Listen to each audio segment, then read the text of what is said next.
Destiny 2 Forsaken Tips for the Haunted Forest.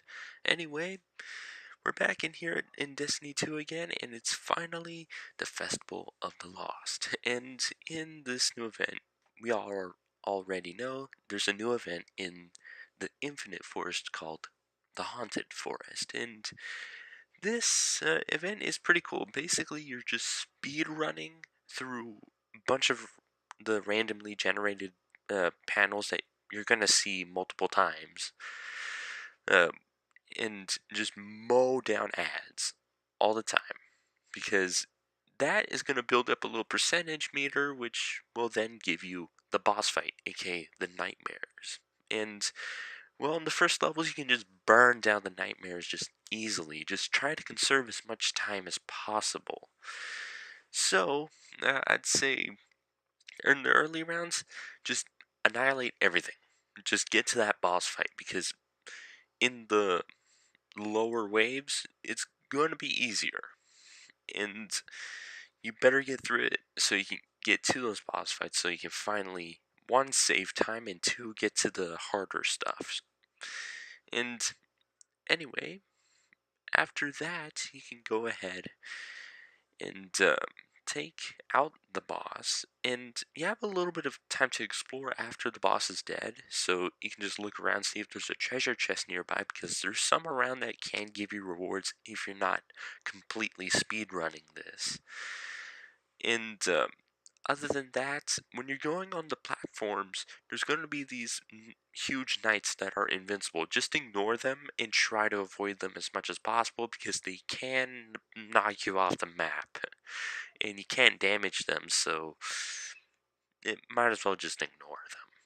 Anyway, other than that,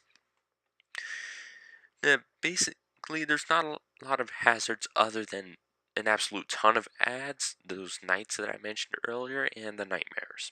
And that's about it when it comes to enemies in the Haunted Forest.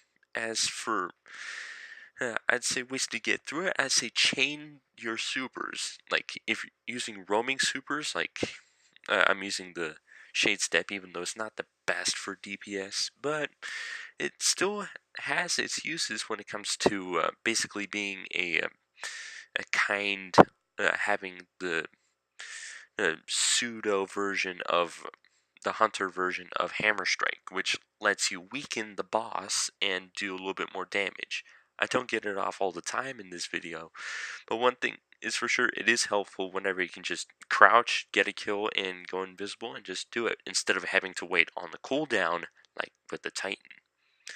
But anyway, off of that, Hammer Strike is still pretty reliable. And another thing is for sure, you got to know what your teammates are doing, which is kind of hard to do in a mode that is, well, match made. I'm just doing this with randoms, but you can bring in a fire team if you really want to go ahead and take out as many rounds as possible. So, basically, um, just communicate your team on how many ads there are and if they see a knight. And also about about their supers, and I'd say just about any ability that can help take down the boss or clear out the ads, because those two are the most important. And other than that, in the very end, remember, don't go through the middle. And if you do, you'll have this vacuum thing that'll suck you down in, where there's another invincible knight waiting for you. And well, there's a little bit of a pocket over there where you can go ahead and escape and go around and still get the chest and survive, which is pretty neat. I kind of found this out kind of randomly, but if you ever find yourself down there, just go over in there and you'll be fine. Well, anyway, smack that like button, hit the sub, drop the comment, and I'll see you guys later on another video. I'm out of here.